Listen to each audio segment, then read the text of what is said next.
कुरुपद कंज कृपा सिंधु नर रूप हरि महामोह तम कुंज जासु वचन रवि कर निकल। गुरु बिनु ज्ञान न उपजे गुरु बिनु मिले न भेव गुरु बिनु संशय न मिटे। जय जय जय गुरुदेव। बोलिए प्रेम से श्री सद्गुरु महाराज की जय। परमाराध्य गुरुदेव के पावन श्री चरणों में कोटिशः नमन। वंदनीय साधु समाज, आदरणीय बुजुर्ग सत्संगी गण, धर्म प्रेमी सज्जनों, माताओं बहनों तथा प्यारे बच्चों, प्रत्येक व्यक्ति कभी न कभी जीवन में कहीं यात्रा करते हैं। जब यात्रा पर कोई चलते हैं तो मन में ये कामना रखते हैं कि हमारी यात्रा शुभ हो, मंगल हो, कोई विघ्न बाधा नहीं हो, ताकि जिस उद्देश्य से यात्रा कर रहे हैं वो काम सफल हो जाए। लेकिन यात्रा में कभी कभी कुछ विघ्न बाधाएं आ जाती है, कुछ अमंगल हो जाता है। वो क्या विघ्न बाधा है? यदि किसी जरूरी काम से घर से बाहर निकल रहे हैं, ठीक निकलते समय कोई छींक दे तो कहते हैं कि यात्रा में विघ्न हो गया, माना जाता है, अशुभ माना जाता है यात्रा के समय, दूसरे समय नहीं, अमंगल की निशानी मानी जाती है। यात्रा के समय अगर कोई रोने लग जाए, इसको भी अशुभ माना जाता है, इसको भी विघ्न माना जाता है। किसी जरूरी काम से आप जा रहे हैं, कोई बहुत ऊंचे उद्देश्य को लेकर घर से निकलना चाह रहे हैं, कोई छींका नहीं, कोई रोया नहीं, आपका मन प्रसन्न है, लगता है आज काम हमारा बन जाएगा। घर से निकले, जैसे आप सड़क पर गए, वहां आपको कोई पड़ोसी मिल जाए, आप पूछ दे कि कहां चले, तब कैसा लगेगा? सबसे बड़ी विघ्न बाधा तो यही है। जैसे कह दिया कहां, आपका माथा गर्म हो जाएगा। ये कोई सा दुष्ट आदमी है, हम कहीं जाते हैं, इसको क्या काम है पूछने का, कि टोक देता है, पूछता है कहां जा रहे हैं। अंत में घूम के चले आते हैं, नहीं कहीं नहीं जा रहे हैं, ऐसे हवा खाने निकले थे। कहा कि आप समझ रहे हैं कि कहीं काम खराब हो जाए तब, अभी जाना ठीक नहीं है, कुछ देर के बाद निकलेंगे। ये अशुभ आदमी जब यहां से हट जाएगा तब निकलेंगे, नहीं फिर पूछेगा, लौट के चले आते हैं। तो जब किसी शुभ यात्रा में निकलते हैं तो 3 विघ्न बाधाएं मानी जाती है। छींक देना, रो देना, या पूछ देना, किसी का पूछना कि कहां चले, कहां जा रहे हैं, कहां शब्द जो है ये भी बाधा में गिना जाता है। ये तो सामाजिक बात है, लोग कहीं ना कहीं यात्रा में जाते रहते हैं, उसके संबंध में मैंने आपको सुनाया। अब विचार कीजिए, हम लोगों की जो जीवन यात्रा हुई है, कि संसार की यात्रा को छोड़ दीजिए कुछ देर के लिए, अब ये देखिए कि हम लोगों की जो जीवन की यात्रा हुई है, यह जो है यात्रा ठीक ठाक है कि इसमें भी कोई विघ्न बाधा हुई है? क्योंकि देखते हैं जीवन में कितना भी कोशिश करो, चैन नहीं, कल्याण नहीं, शांति नहीं, हमेशा परेशानी लगी रहती है। इसलिए विचारना जरूरी है कि हम लोगों की जीवन यात्रा किस प्रकार हुई है। तुलसीदास जी बतलाते हैं, जनमत पहले छींक भई पीछे दीना रोए, ता पीछे पुनि प्रश्न करी कुशल कहाँ ते होय। तुलसीदास जी की वाणी है। तो कहते हैं कि 9 मास माता के पेट में रहने के बाद जब तू पैदा हुए, तो जैसे पैदा हुए तो जीवन की यात्रा शुरू हुई, तो उसमें देखेंगे कि कोई अमंगल हुआ कि नहीं हुआ।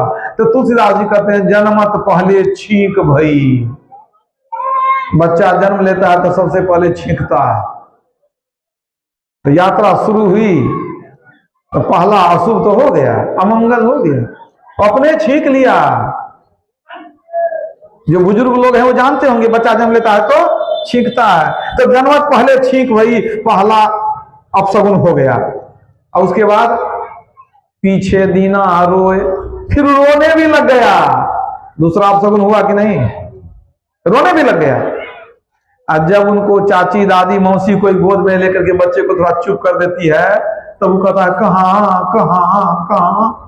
अब वो तीसरा अमंगल हो गया, कहाँ जाएंगे, कहाँ आ गए, कहाँ जा रहे हैं। अब तीसरा अमंगल, 3 विघ्न बाधा। एक बाधा हो जाने से काम खराब हो जाता है। यहाँ यात्रा के शुरू में 3 विघ्न बाधा हो चुकी है, तो कुशल कहाँ से हुए। कबीर साहब कहते हैं तेरे जीवन में कुशल कहाँ से होगा। यात्रा के शुरू में 3 बार विघ्न बाधा हो चुकी है, इसीलिए जीवन में कभी चैन नहीं, आराम नहीं, सुख नहीं, कल्याण नहीं, हमेशा परेशान रहते हैं। इसीलिए हमारे जीवन में दुख है। ऐसा नहीं है, गरीब लोग सोचते हैं कि धनी आदमी जो होगा ना उसको दुख नहीं होगा। दुख तो गरीब लोग को होता है, लेकिन जो धनी है उसको मिलकर पूछिए कि आपको दुख है कि नहीं। धनी निर्धन सभी दुखी है, दुखिया दुनिया सारी, सुखी नहीं है कोई जग में नर हो अथवा नारी, सब परेशान है।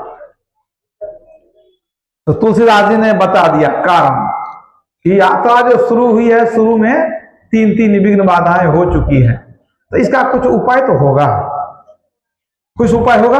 तो तुलसीदास जी को ही पूछते हैं कि महाराज जब आप इतना जानते हैं तो कुछ उपाय बता दीजिए। अब सब तो हो ही चुका है, अब उसको बदला नहीं जा सकता है, सबके साथ हो गया। लेकिन संत सुखी मन जीती हो, संत तो सुखी होते हैं, तो आप सुखी कैसे हुए, कुछ युक्ति बता दीजिए हमको भी कि विघ्न बाधा होने के बावजूद हम सुखी हो जाए, कुछ तो उपाय होगा।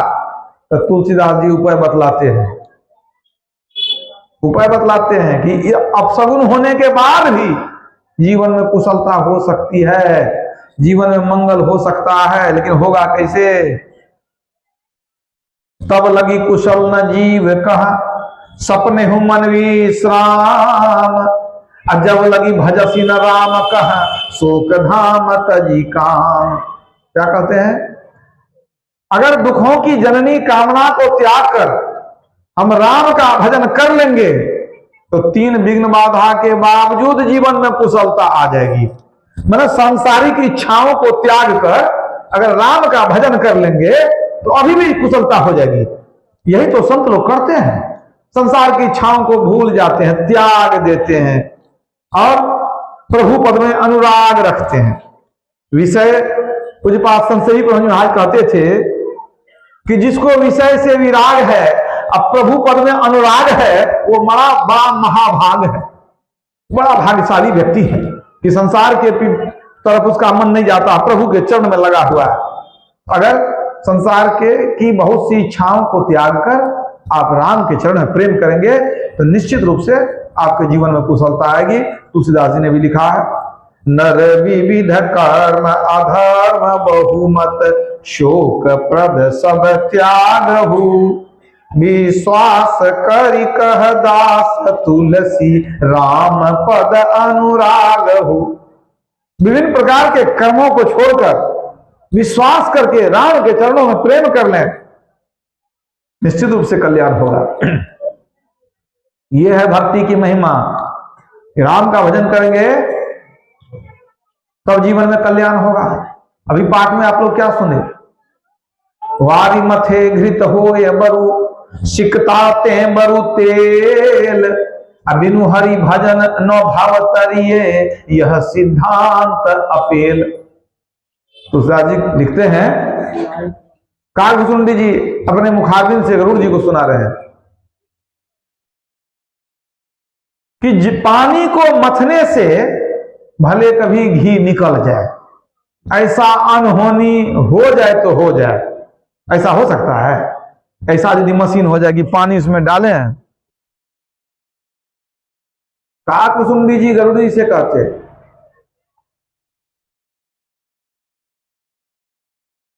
वारी मथे घृत होए बरु सिकता ते मरु तेल। ऐसी अनहोनी हो जाए कि पानी को मथने से घी निकल जाए, बालू को पेरने से सरसों तेल निकल जाए, ऐसा होगा? कभी होने वाला नहीं है। कहते ऐसा अजूबा हो जाए तो हो जाए, लेकिन बिना हरि भजन किए, बिना भक्ति किए कोई संसार के दुखों से निकल जाए, ये होने वाला नहीं है। चाहे बालू से आप तेल निकाल लीजिए, पानी से घी निकाल लीजिए, लेकिन बिना भक्ति के जीवन का दुख मिटने वाला नहीं है। निज अनुभव अब कहूं खगेसा, अबिनु हरि भजन न जाहि कलेसा। काकुसुंडी जी कहते हैं, हे गरुड़ जी, ये मैं अनुभव की बात कहता हूं, पढ़ी हुई बात, सुनी हुई बात नहीं कहता, मैं अपना अनुभव कहता हूं कि बिना हरि भजन किए जीवन में क्लेश मिटने वाला नहीं है, दुख समाप्त होने वाला नहीं है। एक दुख समाप्त होगा, दूसरा शुरू, दूसरा समाप्त होगा, तीसरा शुरू। लेकिन हरि भजन कर लेने के बाद जीवन पूर्ण रूप से सुखमय हो जाता है। राका पति सोडस वही तारागण समुदाय, सकल गिरिन दबलाइए बिनु रवि रात न जाए। ऐसे ही बिनु हरि भजन खगेसा, अमिटहिन जीवन के कलेसा। राकापति सोडस वही तारागण समुदाय। दूसरा जी क्या लिखते हैं, ध्यान दीजिएगा। कहते एक ही रात में 16 चंद्रमा उग जाए, सारे तारे आकाश में निकल आवे, सोचिए कितना प्रकाश होगा। 16 चंद्रमा, सारे तारे निकल गए, सकल गिरिन डबलाइए, और जितने पर्वत हैं सब में आग लगा दी जाए। तो पर्वत में आग लगा देंगे और भी बहुत रोशनी होगी। कहते हैं इतना होने पर भी जो बहुत प्रकाश होगा, मान ली रात्रि का समय है, 16 चंद्रमा उग गया, सारे तारे निकल गए, सभी पर्वतों में आग लगा दी गई, बहुत प्रकाश हो गया, लेकिन उतना प्रकाश होने से क्या आप कहेंगे कि दिन हो गया? दिन नहीं हो सकता है। दिन तभी होगा जब दिनकर महाराज उगेंगे, बिना दिनकर के दिन होने वाला नहीं है। तो जैसे इतना प्रकाश होने पर भी बिना सूर्य के उगे दिन नहीं होता है, ऐसे ही बिनु हरि भजन खगेसा, मिटहिन जीवन केर कलेसा। लाख उपाय कर लीजिए, जब तक हरि भजन नहीं करेंगे जीवन का दुख समाप्त होने वाला नहीं है, क्लेश मिटने वाला नहीं है।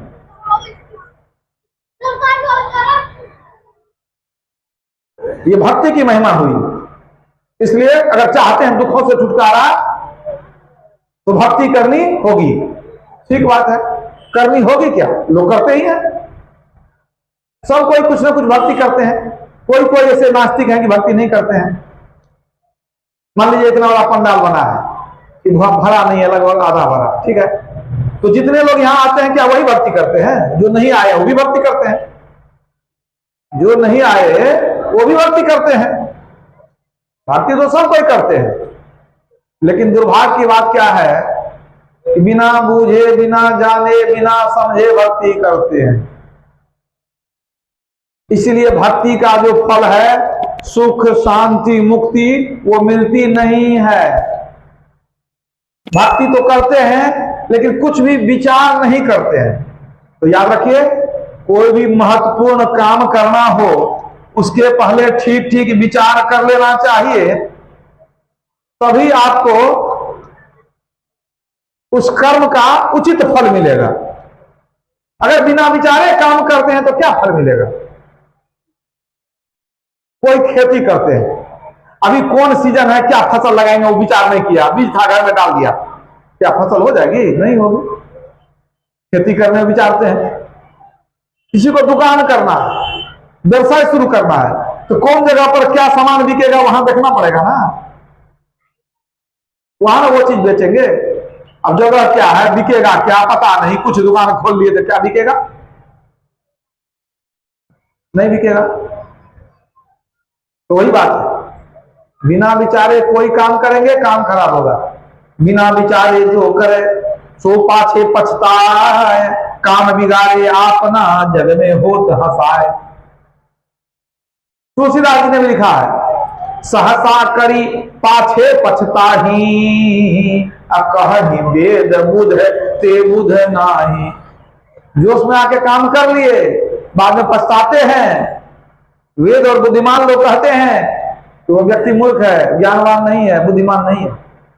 हमारे पूज्यपाद संसदीय प्रबंधक कहा करते थे कि किसी काम को करने के पहले ठीक ठीक सोच लेना, ये बुद्धिमत्ता कहलाती है, बुद्धिमान व्यक्ति का लक्षण है। किसी काम को करने से पहले ठीक ठीक सोच विचार लेना, इसको बुद्धिमत्ता कहते हैं। काम करते जाना और सोचते जाना, इसको सतर्कता कहते हैं। काम करके पीछे पछताना, इसको मूर्खता कहते हैं। तो और कोई काम करते हैं तो बहुत विचारते हैं, सोचते हैं कि कैसे करें नहीं करें, और जब भक्ति करने का समय आता है तो कुछ विचारते नहीं है। और फूल लिए, फूल डाली लिए, कहीं टहल दिए, हो गई भक्ति आपकी पूरी। तो इसलिए काम खराब होता है। बिना विचारे जो करे सो पाछे पछता है। विचारेंगे कैसे? पहले जानेंगे तो ना विचारेंगे। पहले जाना जाता है, फिर विचारा जाता है, फिर जीवन में उतारा जाता है, फिर उसका प्रतिफल पाया जाता है। तो पहले जानेंगे तब विचारेंगे। आप कुछ पता नहीं, आपको क्या पता होना चाहिए? भक्ति करने के पहले क्या पता होना चाहिए? अरे कम से कम 3 बातों की जानकारी होनी चाहिए। भक्ति क्यों करें, भक्ति किसकी करें, भक्ति कैसे करें, कुछ पता नहीं, सीधा चल दिए भक्ति करने। क्या मिलेगा? तो कबीर साहब कहते हैं, कबीरा ज्ञान विचार बिना, न ज्ञान है न विचार है। सत्संग में आते तो ज्ञान होता, तब विचारते कि करें कि नहीं करें। न सत्संग सुने न जाने, जो नहीं सुने उनके लिए कह रहे हैं। अब ये नहीं जो आपके लिए कह रहे, सो बात नहीं। आम लोग क्या करते हैं? अरे समाज में जितने लोग हैं तो क्या कितना आदमी यहां आया, उसमें 16 नाम एक नाम ये आदमी है नहीं है, तो जो 15 नाम बच गया उसके लिए नहीं सुना रहा हूं। जो यहां नहीं बैठना चाहते हैं कि नहीं हम सत्संगी नहीं, हम क्यों बैठेंगे? सत्संगी नहीं है तो आप क्या जहन्नुम में जाना चाहते हैं? क्या आप मर के नरक में जाना चाहते हैं? सो तो नहीं चाहते हैं आप। तो नहीं चाहते हैं तो कैसे होगा? मूर्ति बताएगी आपको, कोई महात्मा बताएंगे, कोई साधु बताएंगे आपके कल्याण का मार्ग, मरने के बाद दुख में नहीं जाइए, कौन बताएगा? मूर्ति नहीं बताती है, पंडित जी नहीं बताते हैं। वो तो पूजा पाठ करेंगे, आधा मिठाई रखेंगे, आधा आपको देंगे, बात काम खत्म। वहां कुछ ज्ञान मिलने वाला नहीं है। ज्ञान यहां मिलेगा तो सत्संग में आएंगे तो ज्ञान होगा, तो विचारेंगे तो फिर करेंगे। कबीरा ज्ञान विचार बिना, हरि ढूंढन को जाए, अपने तिरो की बसे, अब तक परखा नाय, अब तक परखा नाय, बना है तीरथ बासी, कबहू मथुरा जाए, कबहू भटकत है काशी, तीनों पन गए बीत नाही दर्शन पाया, अज्ञानी बिन ज्ञान बहुत मन में पछताया। मरते समय बड़ा पछताएंगे, कहां कहां नहीं भटके, मिला कुछ में, हुआ कुछ में, सब जीवन बर्बाद हो गया। 7 पूरी हम देखिए, देखे चारों धाम, देखे चारों धाम, सवन में पत्थर पानी, कर्मन के बस पड़ा, मुक्ति की राह भुलानी। मुक्ति का मार्ग नहीं मिला, बहुत भटके, कुछ नहीं हुआ। अंत में पछताइएगा, लेकिन अंत में पछताने से क्या होगा? अब पछताए हो क्या जब चिड़िया चुग गई खेत, आछे दिन पाछे गए हरि से किया न हेत। अब पछताए हो क्या जब चिड़िया चुग गई खेत।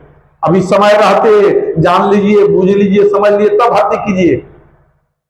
थोड़े लोग जानबूझकर भक्ति करते हैं, अधिकांश लोग क्या करते हैं, देखा देखी भक्ति करते हैं। सब जहां पर फूल चढ़ा दिया आप भी जाके चढ़ा दीजिए, सब जहां पर जाकर के माथा झुकाया, प्रणाम कर लिया, अगरबत्ती जला दिया, आप भी कर लीजिए। कुछ पता नहीं कौन देवी देवता है, क्या देगा नहीं देगा कुछ मालूम नहीं। घड़िया भसान इसी को कहते हैं। तो लोग कैसी कैसी भक्ति करते हैं। एक रोचक कथा सुनाता हूं। एक चोर गया चोरी करने के लिए कहीं, खोजते खोजते भटकते भटकते चला गया पंसारी के दुकान में, और वहां और कुछ नहीं मिला, मोटा अनाज सब था, मकई तो धान यही सब। सोचा लेके क्या करेंगे, इतना मेहनत से दीवार काट के घुसा था, भीतर मेहनत किया था। और अंधेरे में टटोलते टटोलते चीनी का बोरा मिला। सोचा कि बढ़िया है कि मकई तकई लेने से अच्छा है कि चीनी का 2 बोरा ले लेते हैं। मजबूत आदमी था, कुछ बढ़िया पैसा मिल जाएगा। और 2 बोरा चीनी निकाल करके चल दिया। अब कंधा पर लाद लिया, दोनों बोरा चल दिया। अब देखिए संजोग से कोई चौकीदार घूम रहा था, तो दूर से देख लिया कि कोई जा रहा है, पहचान नहीं सका, वो तो पीछे से देखा कोई जा रहा है, आवाज दिया, अरे भैया कौन है। सोचा पूछेंगे रात में काहे कौन जा रहा है।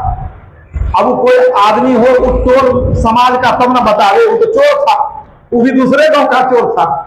वो जैसे देखा कि कोई आवाज दे रहा है, वो भागा तेजी से। अब विश्वास हो गया चौकीदार को कि जरूर चोर होगा। 2-4 आदमी को जगा जा रहे, उठो उठो जागो, चलो चलो चोर चोर चोर। 2-4 आदमी दौड़ा पीछे। अब चोर सोचता है कि अभी जो हमारे पीछे आदमी लग गया है, पहले तो तेजी से भागा, फिर सोचा नहीं चीनी के फेर में रहेंगे तो जान चली जाएगी, कहा भाग नहीं सकेंगे, भारी है कंधा पर।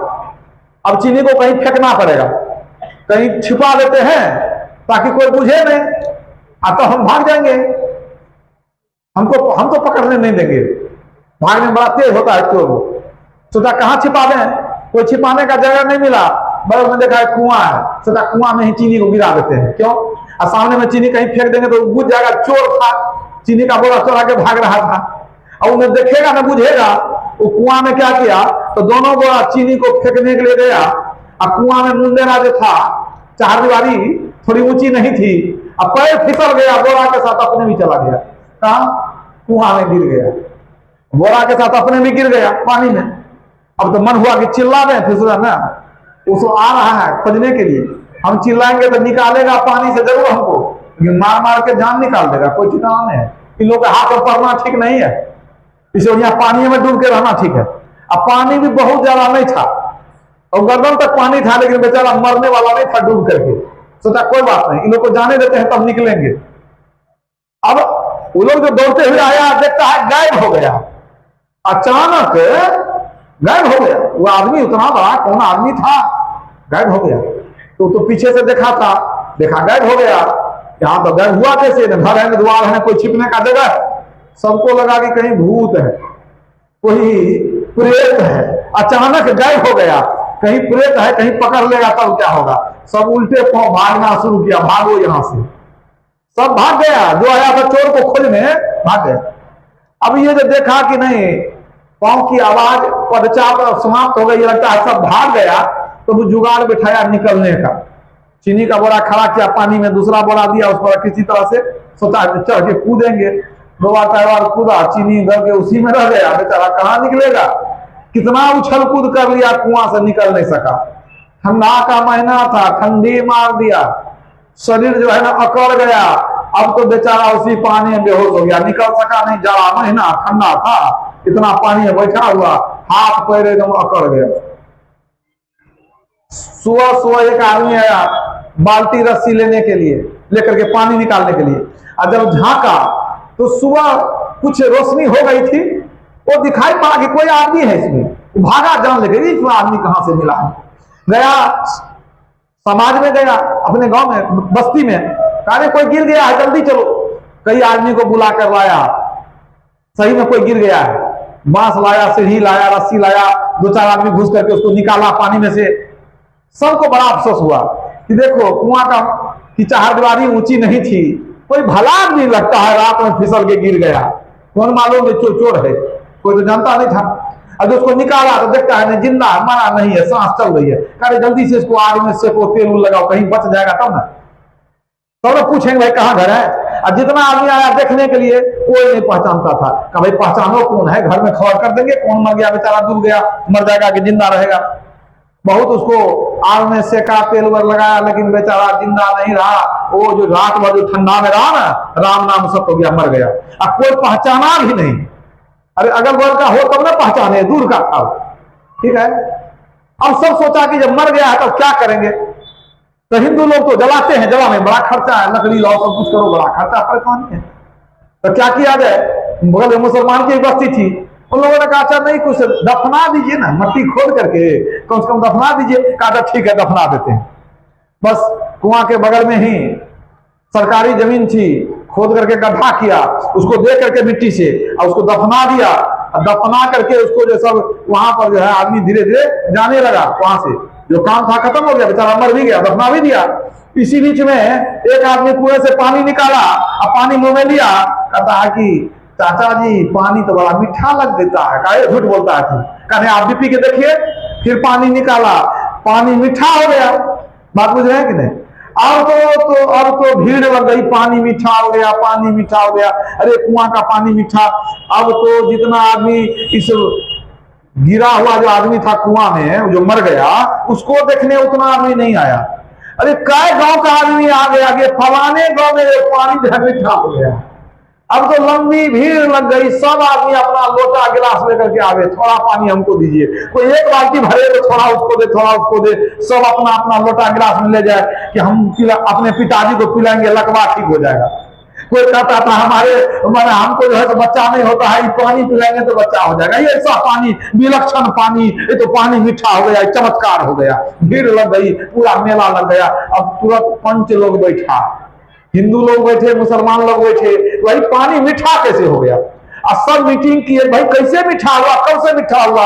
कोई आदमी बोला कि क्या बता दें, वो भला आदमी जो पानी में गिरा था, और जब उसको निकाल के आप दफना दिए, जब वो मर गया ना, जैसे वो मरा पानी निकाले तो मीठा हो गया, तभी से पानी मीठा हुआ।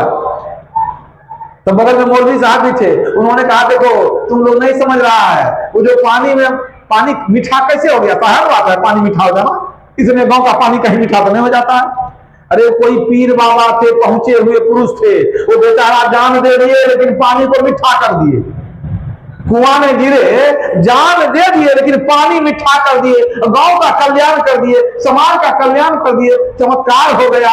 अब तू बताओ, इतने बड़े पीर बाबा जो जान दे करके पानी मीठा कर दिए, और उनका देखो यहाँ कैसा तुम लोग जो कब्र बना दिया है, दफना दिया है, ये ठीक बात है? कहा नहीं बहुत अच्छी बात है, हम लोग कुछ सोचेंगे क्या? कुछ सोचेंगे नहीं, इसका मजार बनाओ, दरगाह बनाओ, यहाँ पर उर्स मनाया जाएगा। इतने बड़े महान फकीर यहाँ पर दफनाए गए, बहुत बड़े पीर बाबा थे, तब पानी मीठा हुआ है। सबका हाँ बिल्कुल सही कहते हैं मौलवी साहब। पंडित जी भी हम मिला दिए, सब मिल करके कहने ने यहाँ मजार बनना चाहिए। मजार बनाने के लिए सब चंदा करना शुरू किया। जब चंदा करने जाता है लोग, तो सबसे पहले कोई धनी आदमी को पकड़ता है कि मोटा रकम लेंगे तो उसी का देखा देखी दूसरे को कहेंगे देखो उतना दिया तू भी दो। तो सबसे मजबूत आदमी जो धनी आदमी है उसके यहाँ जाएंगे तो बेसी पैसा मिलेगा। 2-4-10 आदमी गांव का समाज का नहीं, एकदम दरगाह बना देंगे हम लोग, इसको मजार बनाएंगे। सब चले चंदा करने के लिए। सबसे पहले कहां गए? पंसारी के यहाँ गए। अब पंसारी को कहा देखिए एक बहुत बड़े पीर बाबा जो है कुआं में गिर करके जान दे दिए लेकिन पानी को मीठा कर दिए। अब उनको जो दफना दिया गया है तो कम से कम वहां दरगाह बनना चाहिए कि नहीं? आपको पैसा देना पड़ेगा, सबसे पहले आप ही पैसा दीजिए। बेचारा कहा क्या बात है, कहने देंगे हमको ऊपर वाला बहुत दिया है। वो बेचारा पहले 11,000 रुपया दिया। कौन 11,000 रुपया दिया? जिसके 2 बोरा चीनी से पानी मीठा हुआ, वो भी थोड़ा पानी पी लिया। बात सही है कि नहीं? थोड़ा पानी पी लिया। उस पागल को क्या मालूम हमारे बोरा का चीनी से मीठा हुआ है पानी, पता नहीं था। और वहां खूब सुंदर मजार बना दिया। और तो भीड़ लगने लग गई, सब माथा पटकना शुरू किया। किसी को कोढ़ है तो ठीक हो जाएगा, किसी को मतलब रतौंधी है ठीक हो जाएगा, किसी को ये बीमारी ठीक हो जाएगा। लोग वहां पर, अब देखिए मुसलमान लोग तो बहुत कम लोग वहां आते थे, कुछ बरेलवी वगैरह होते हैं कि शायद मजार की पूजा करते हैं, सब नहीं करते हैं। लेकिन हिंदू जिसके घर में अपने 33 कोटि देवता, और लोग अपने देवता देवी को छोड़ करके वो मीठा पानी के चक्कर में और सब वहां जा करके कोई फूल चढ़ावे, मिठाई चढ़ावे, अगरबत्ती चढ़ावे, सेब नारंगी चढ़ावे। जय पीर बाबा की जय हो, जय पीर बाबा। यही भक्ति है आप लोगों की, यही भक्ति करते हैं। देखा देखी कबहु ना चहसी भक्ति का रंग, विपत्ति पड़े पर छारसी ज्यों के चुली भुजंग। देखा देखी भक्ति कीजिएगा, कुछ मिलने वाला नहीं है, काहे के जीवन बर्बाद करते हैं। अब आप बताइए, भगवान कृष्ण कहते हैं कि देवताओं की भूतों की पूजा करने वाले भूत लोग जाते हैं, देवताओं की पूजा करने वाले देव लोग जाते हैं, और ईश्वर की पूजा करने वाले मोक्ष में जाते हैं। समझ लीजिए बात को, कि देवता की पूजा कीजिएगा देवता बनिएगा, भूतों की पूजा कीजिएगा भूत बनिएगा, एक ईश्वर की पूजा कीजिएगा ईश्वर बन जाइएगा। जानत तुम्हारी होई जाई, समझिए ना। तो ईश्वर की भक्ति करेंगे ईश्वर बनेंगे, देवताओं की भक्ति करेंगे देवता बनेंगे, अब भूतों की पूजा करेंगे भूत बनेंगे, और चोरमा की भक्ति करेंगे तो क्या बनेंगे? याद रखिएगा, वो मारा था, चोर था वो, और उसी की पूजा कर रहे हैं आप, अगले दिन फिर चोर बनिएगा, आवागमन के चक्र में घूमते रहिएगा। इस तरह फिजूल की भक्ति मत कीजिए, दिमाग को अलमारी में रख के भक्ति मत कीजिए। भक्ति कीजिए सोच कर, विचार कर, समझ कर, बिना जाने भक्ति करना बेकार है। इसलिए गुरु महाराज कहते हैं, आहो भक्त सार भगति करू हो, और सार भगति करी संसार भ्रमत रही, भक्ति श्रम निष्फल हो। असली भक्ति करो, नकली भक्ति करोगे जन्म मरण के चक्र में घूमते रहोगे। आहो भक्त छारू बालक खेल हो, बच्चों का खेल क्यों करते हो? बाहर भरमन बाल खेल जैसन, अभी अंतर धसु हो, अपने अंदर में धसो, एक ईश्वर की भक्ति करो, बच्चों के तरह खेल मत करो। यही बात कबीर साहब कहते हैं, करो जतन सखी साई मिलन की, बुढ़वा बुढ़िया सुप सुपलिया, तभी दे बुद्धि लड़कैया खेलन की। करो जतन सखी साई मिलन की, एक ईश्वर की भक्ति करें तभी कल्याण होगा। देखा देखी कुछ से कुछ मत कीजिए। आपने क्या जाना, ये मनुष्य शरीर मुक्ति प्राप्ति करने के लिए मिला है। मुक्ति की प्राप्ति कैसे होगी? एक ईश्वर की भक्ति करेंगे तब मुक्ति होगी। मैंने आपको बताया था, यमराज ने नचिकेता को उपदेश दिया क्या, कि यदि मरने से पहले ब्रह्म को ईश्वर को जान लिया तो मुक्ति होती है, और नहीं तो जन्म मरण में घूमते रहेंगे। अच्छा, जन्म मरण में जब घूमते हैं तो कितना धन हो, प्रतिष्ठा हो, हर चीज हो, लेकिन दुख खत्म नहीं होगा। जब शरीर में आएंगे तो दुख होगा कि नहीं होगा? शरीर ही दुख का कारण है। आप शरीर में आएंगे, मान लीजिए आपको सब तरह से आप संपन्न हैं, पढ़े लिखे हैं, विद्वान है, इज्जत है, प्रतिष्ठा है, नौकरी है, धन है, परिवार है, संसार में जय जयकार है, ठीक है। इतना होने पर भी क्या आपको रोग नहीं होगा? क्या आप बूढ़ा नहीं होइएगा? क्या मरिएगा नहीं? आप बताइए, तो दुख तो होगा। शरीर में आएंगे निश्चित दुख होगा। इसलिए भगवान ने क्या कहा, आवागमन सम दुख दूजा, है नहीं जग में कोई, इसके निवारण के लिए प्रभु भक्ति करनी चाहिए। भक्ति क्यों करनी चाहिए? बेटा बेटी के लिए नहीं, धन के लिए नहीं, नौकरी के लिए नहीं, प्रतिष्ठा के लिए नहीं, आवागमन से छूटने के लिए भक्ति करनी चाहिए। ऐसी भक्ति करें कि जन्म मरण छूट जाए, मुक्ति मिल जाए। कबीर साहब क्या कहते हैं, ऐसी दीवानी दुनिया भक्ति भाव नहीं बूझे जी, कोई आवे तो बेटा मांगे यही गोसाई दीजय जी, कोई आवे दुख का मारा हम पर कृपा कीजय जी, कोई आवे तो दौलत मांगे भेंट रुपया लीजय जी। भेंट में रुपया लीजिए, हमको दौलत दे दीजिए, मतलब 5 रुपया चढ़ा दिए, 5 लाख रुपया मांग लीजिए, यही व्यापार है हम लोग का। तो कोई आवे तो दौलत मांगे भेंट रुपया लीजय जी, कोई करावे ब्याह सगाई सुनत गोसाई रीजय जी। भोला बाबा को प्रसन्न करने के लिए साले साल शिवरात्रि में विवाह करा देते हैं, उनका बराती निकालते हैं। तो कोई करावे ब्याह सगाई सुनत गोसाई रीजय जी, साचे का कोई गाहक नहीं, झूठे जगतपति जय जी। कहे कबीर सुनो भाई साधो, अंधों को क्या कीजय जी। कहते संसार के लोग अंधे हैं, क्या हम बता रहे हैं, कोई बात मानने वाला रहे तब न। एक ईश्वर की भक्ति करिए तब मुक्ति की प्राप्ति होगी। मैंने आपको समझा दिया था, भगवान कृष्ण का बहुत दर्शन किए, पांडव लोग नरक चले गए, दशरथ जी बहुत दर्शन किए राम का, वो स्वर्ग चले गए, मुक्ति में नहीं गए। शबरी में कौन गई? मुक्ति गई। क्यों? वो जानकर बूझकर समझकर तब भक्ति की थी, गुरु से दीक्षा लेकर के तब भक्ति की, तो मुक्ति में चली गई। तो यमराज ने क्या कहा कि यदि तुमने ईश्वर को जान लिया तब मुक्ति होगी। कैसे जानेंगे? एक बार तो सुन करके जानेंगे, कहां सुनेंगे? सत्संग में आके सुनेंगे।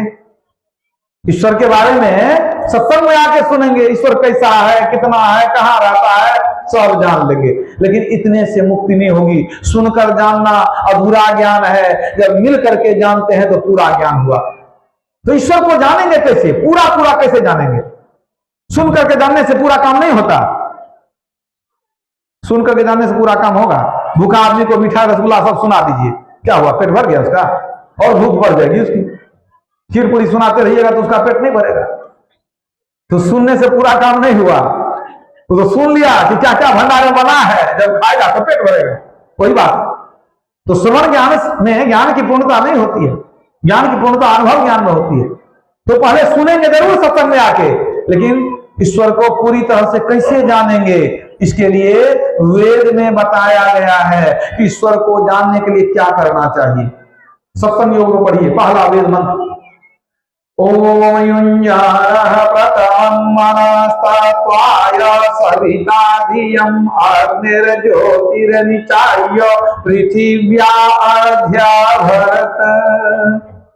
वेद भगवान उपदेश करते, हे मनुष्यों, जगत प्रसव करता, जगत को पैदा करने वाले ईश्वर, उसको तत्व से जानने के लिए क्या करो? पहले बुद्धि योग करो, फिर मानस योग करो, फिर अग्नि की ज्योतियों का योग करो, तब ईश्वर को जान पाएंगे। तो वेद में क्या बतलाया गया कि पहले बुद्धि योग करो। बुद्धि योग का मतलब सत्संग करो। उसके बाद क्या करो? मानस योग। मानस योग का मतलब मानस जप और मानस ध्यान।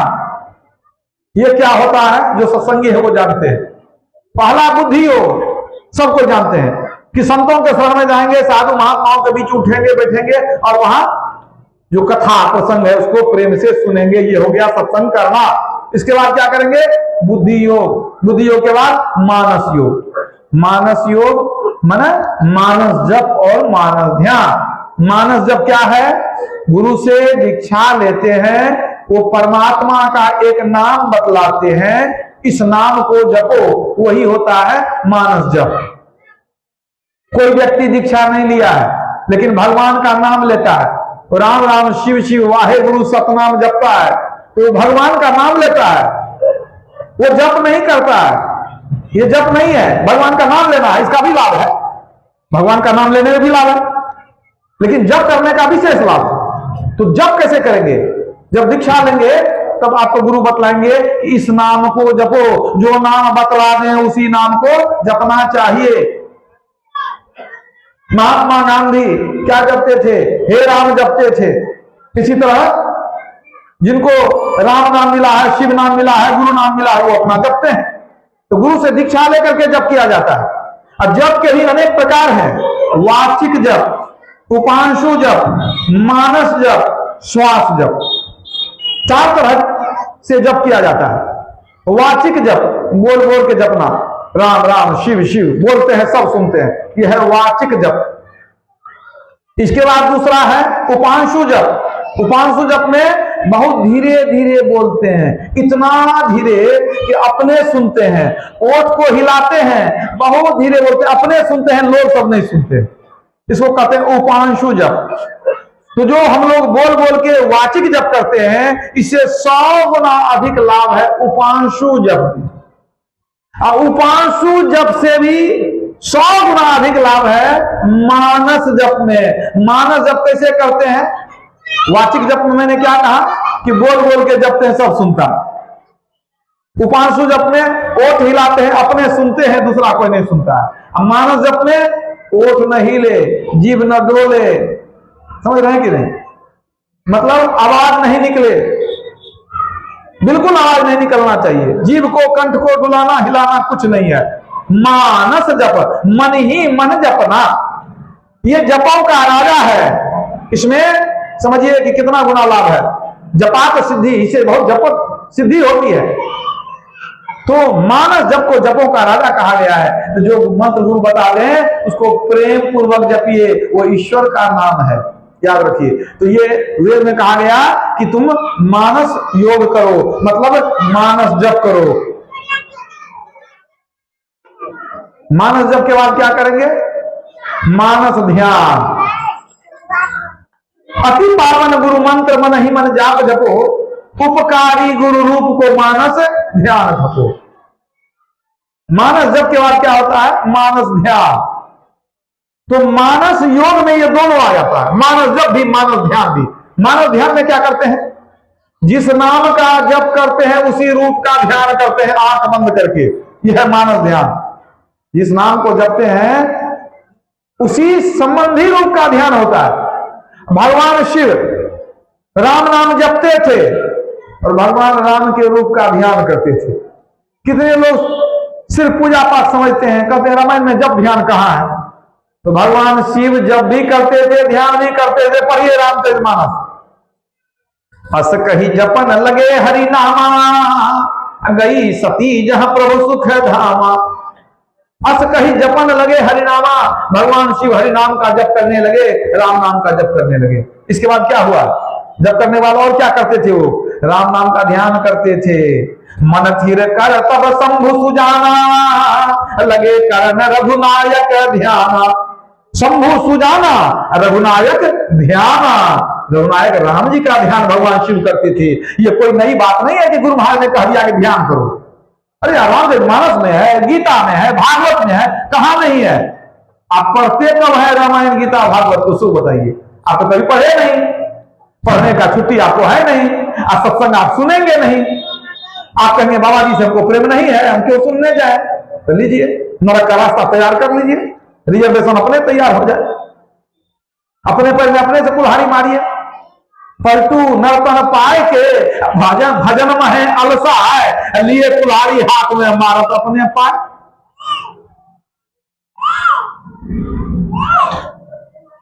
तो वेद में क्या बतलाया गया कि पहले सत्संग करो, फिर मानस योग यानी मानस जप और मानस ध्यान करो, उसके बाद अग्नि की ज्योतियों का योग करो। ज्योति योग मतलब अंदर में प्रकाश को खोजना। अभी आंख बंद करते हैं, अंधकार मालूम पड़ता है, तब साधना के द्वारा उसमें प्रकाश को का दर्शन करते हैं। कवि साहब ने कहा अपने घट दिया ना बारू रे, नाम के तेल सुरत है बाती, ब्रह्म अग्नि उद्गारू रे, अपने घट दिया ना बारू रे। तो वेद में कहा गया कि अंदर में प्रकाश को खोजो। यही बात हमारे गुरु महाराज करते हैं, खोज करो अंतर उजियारी, दृष्टिवान कोई देखा है, अंदर के प्रकाश को खोजो। यही बात भगवान श्री राम ने हनुमान जी को भी बताया। अब सोचिए, ये जो प्रकाश को खोजना यानी दृष्टियों की साधना है, भगवान राम हनुमान जी को बता रहे हैं। बहुशास्त्र कथा कंथारो मंथे अनवेष्टव्यं प्रयत्नेन मारुते ज्योति रामतरम। क्या कहते हैं भगवान राम मुक्ति को उपनिषद में? हे हनुमान जी, अनेक शास्त्रों की कथाओं को मथने से क्या मिलने वाला है? अत्यंत प्रयत्न पूर्वक अंतर की ज्योति का खोज कीजिए। भगवान राम हनुमान जी को कहते हैं अंतर का ज्योति खोजिए। सभी जगह है, बाइबल में भी है, कुरान में भी है। बाइबल में कहा गया है the light of the body is the I, if then eye be single, the whole body should be full of light। अर्थात शरीर का दीपक आंख है, यदि तेरी आंखें एक हो तेरा पूरा शरीर उजियाला हो जाएगा। आंख एक हो, मैं दृष्टियों की साधना करो, प्रकाश का दर्शन हो जाएगा। कुरान शरीफ में भी आया है कि जो अल्लाह पर ईमान लाते हैं, अल्लाह उनके रक्षक हैं, उनकी सहायता करते हैं और उनको अंधकार से निकाल कर प्रकाश में ले जाते हैं। प्रकाश की चर्चा हो गई। जहां पर ये वेद उपनिषद सभी जगह आपको प्रकाश की चर्चा होगी। कवि साहब कहते हैं उलटी समाना आप में प्रगति ज्योति अनंत, साहब सेवक एक संग खेले सदा बसंत। अंदर में प्रकाश हो गया तो साहब और सेवक का मिलन हो गया, जीव परमात्मा का मिलन हो जाता है। तुलसीदास जी ने लिखा है जब लगी नहीं निज हृदय प्रकाश और विषय आस मन माही, तुलसीदास तब लगी जग जोनी भ्रमत सपने हूं सुख नाही। जब तक अपने अंदर में प्रकाश नहीं होगा तब तक सपने में भी सुख नहीं मिलेगा। हम भटकते रहेंगे, आवागमन में भटकते रहेंगे। मतलब क्या हुआ? अगर ईश्वर को जानना है तो सत्संग कीजिए, मानस जप कीजिए, मानस ध्यान कीजिए और दृष्टि साधन के द्वारा प्रकाश को खोजिए। अब प्रकाश मिल गया तो शब्द मिल जाएगा और शब्द परमात्मा से मिलाता है। सार शब्द को पकड़ के परमात्मा तक जाएंगे। ये है असली साधना, सार साधना, जिससे अंदर में ही आत्मा परमात्मा का दर्शन होता है। हम लोग जो हैं शरीर नहीं है, हम क्या है? ईश्वर अंश जीव अविनाशी, ईश्वर के अंश जीव है हम लोग। तो जीव कहां रहता है? इस शरीर के अंदर में रहता है। वही ना, जब मृत्यु होती है तो क्या होता है? शरीर से जीव निकल जाता है, शरीर मर गया, जीव निकल गया शरीर से, तो जीव कहां रहता है? शरीर के अंदर में।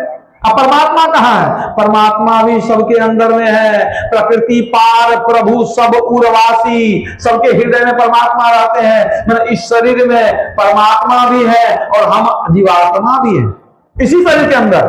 तो कहां खोजने जाइएगा जब अंदर में ही है? सवाल है कि जब अंदर में हम भी है, परमात्मा भी है, तो दर्शन क्यों नहीं होता है? कबीर साहब की वाणी है कि घट ही में पिया और ना ही मुलाकात, वही अचरज बात।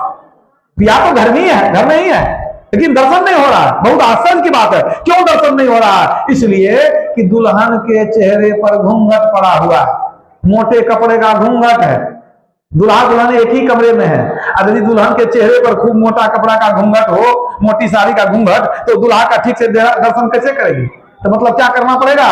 घूंघट हटाएगी तो पिया का दर्शन होगा। यही तो कवि साहब कहते हैं, घूंघट का पट खोल दे तो कॉपी में मिलेंगे। इसी बात को पलटू साहब कहते हैं, बुरका नारे टारी खुदा बा खुद दिखरावे। बुरका को हटा दो, परमात्मा का दर्शन हो जाएगा। बुरका कैसा होता है? काला। वो काला क्या है? आंख बंद करके देखिए, काला अंधकार। तो एक ही पर्दा नहीं है, तीन तीन पर्दा है। ध्यान के द्वारा धीरे धीरे तीनों पर्दा को हटाते हैं, तीनों पर्दा हट गए, आपका कल्याण हो गया। रोज तो गाते हैं लेकिन बुझते नहीं है। घट तम प्रकाश और शब्द पट त्रय जीव पर है छारे, कर दृष्टि और ध्वनि योग साधन ये हटाना चाहिए। इनके हटे माया हटेगी, प्रभु से होगी एकता, फिर द्वैतता नहीं कुछ रहेगी, असमान दिल चाहिए। गुरु महाराज की वाणी है, सत्संग लोग रोज सुबह गाते हैं, घट तम प्रकाश और शब्द पटत्रय। घट माने शरीर, शरीर के अंदर में क्या है? तीन पर्दा है, अंधकार प्रकाश शब्द का। इसको हटाएंगे कैसे? दृष्टि योग और शब्द योग के द्वारा इसको हटाएंगे। अगर इसको हटा दिया तो क्या होगा? जैसे पर्दा हट गया, इनके हटे माया हटेगी, सारी माया हट गई। माया के सारे आवरणों से आपको छुटकारा मिल गया। और क्या होगा? प्रभु से होगी एकता, प्रभु से मिलन होगा। ऐसा मिलन होगा कि फिर बिछुड़न कभी नहीं होगा। कैसा मिलन होगा? गुरु महाराज ने लिखा है, हम प्रभु प्रभु हम एक ही होई, अब द्वंद्व और द्वैत रहे नहीं कोई। में ही ऐसी आरती की जाए, अब भव महाजन्म बहुरी नहीं ली जाए। जीव और ब्रह्म मिलकर के दोनों एक हो जाएगा, अलग नहीं रहेगा। समझ लीजिए, इसी अवस्था को मुक्ति कहते हैं। जब जीव ब्रह्म का मिलन हो जाए, यह है मुक्ति। इसको समझिए, मरने पर मुक्ति नहीं हो जाती है। कवि साहब कहते हैं, पूजा पाठ करने तीर्थ में घूमने से मुक्ति नहीं होती है। मुक्ति न होवे नाचे गावे, मुक्ति न होवे मृदंग बजावे, मुक्ति न होवे साक्षी पद डोले, मुक्ति न होवे तीरथ डोले। तीरथ में भटकने से भी मुक्ति नहीं मिलती है, तो मुक्ति कैसे मिलेगी? कुछ लोग सोचते हैं मर जाएंगे तो अपने मुक्ति हो जाएगी। योग शिखोपनिषद में आया, पिंड पाते न या मुक्ति सा मुक्तिर्न तु मन्यते, देहे ब्रह्मत्व मायाते जला मांग संगवम यथा, अनन्यतां यदा याति तदा मुक्ता स उच्यते। अर्थात मरने पर जो मुक्ति होती है वह मुक्ति नहीं है।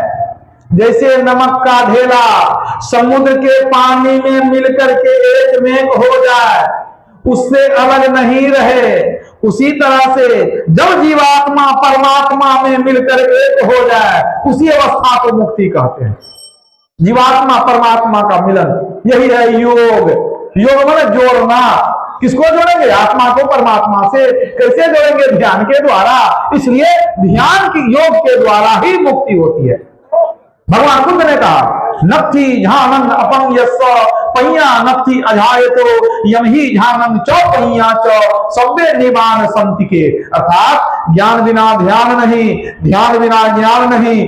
जो ज्ञान ध्यान दोनों रखते हैं वे निर्वाण के समीप हैं। तो सत्संग में आकर के ज्ञान अर्जन करेंगे और दीक्षा लेकर के ध्यान करेंगे, तो ज्ञान और ध्यान को पकड़ के रखेंगे तो निर्वाण यानी मुक्ति की प्राप्ति होगी। मतलब यदि ईश्वर को अंदर में चले खोजने के लिए तो ईश्वर में मिल करके हम भी ईश्वर हो जाएंगे। तो क्या हो जाएगा? अहम ब्रह्मास्मि, मैं ही ब्रह्म हूं, अनुभव हो जाएगा। इसलिए पलटू साहब कहते हैं कि जो गया साहब को खोजने वह आपे गया हेराय है जी, और समुद्र में बूंद पड़ा उसी में गया समय है जी। जीव ब्रह्म का मिलन हो गया, ये मुक्ति है। इस संसार में कोई दूसरा रास्ता नहीं है ईश्वर से मिलने का, एक ही रास्ता है, ध्यान के द्वारा अंदर में चलना। यही सार भक्ति है जिससे जीव के जन्म मरण का चक्र समाप्त होता है और जीव का कल्याण हो जाता है। इसलिए सबको चाहिए कि दीक्षा लेकर के ध्यान करें, भजन करें, अपना कल्याण करें। मैं अपने वाणी को यही विराम देता हूं। बोलिए प्रेम से श्री सद्गुरु